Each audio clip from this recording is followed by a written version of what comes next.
Oui, je voulais, dans cette époque de renouvellement donc des équipes municipales, faire un petit bilan de ce que nous laissait Monsieur Boudelier pour la fin de sa mandature.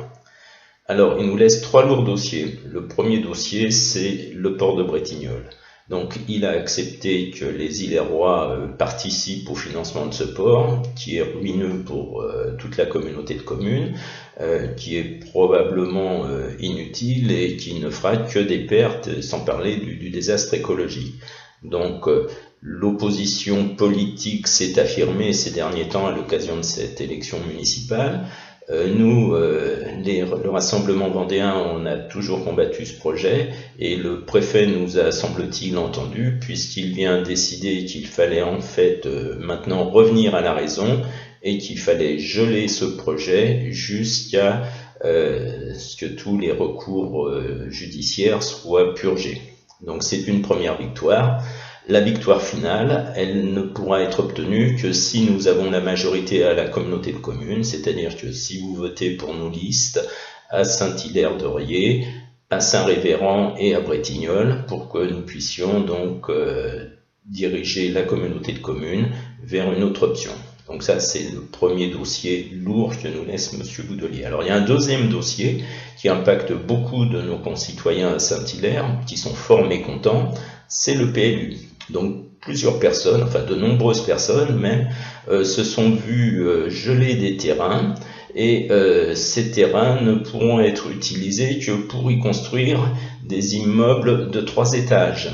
Donc bien sûr, c'était pas du tout l'idée de ces propriétaires, mais maintenant ils sont complètement bloqués. Donc on veut nous abandonner ce PLU, donc on va bloquer d'abord, si vous nous faites confiance, tous les permis de construire pour ces immeubles dans nos zones pavillonnaires qui n'en ont nullement besoin.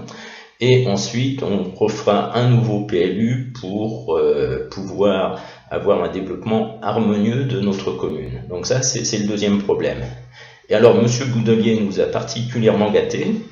Sur le dernier conseil municipal, il a décidé de déclasser le terrain de l'île aux Jeux qui était domaine public en domaine privé et de le vendre à son ami, oui, quelqu'un qui connaît bien, Monsieur Olivier Davy, qui est le responsable du Super U de Saint-Hilaire.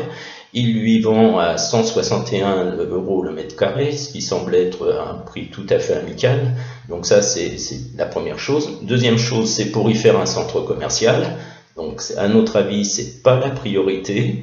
Et la troisième chose, en fait, c'est que ce terrain a été donné à la communauté de communes, pardon, à la municipalité, à condition qu'on y fasse un endroit réservé aux associations et à la vie culturelle. Et nous avons des projets qui vont dans ce sens, et je pense qu'on ne peut pas aller contre ce qui a été accepté. La commune a accepté Soleil avec les conditions, et maintenant on ne peut pas se renier, on doit accepter les conditions faites par le légataire. Voilà, donc je vous remercie de votre attention et j'espère qu'on pourra se sortir de ces trois dossiers qui sont empoisonnés. Merci.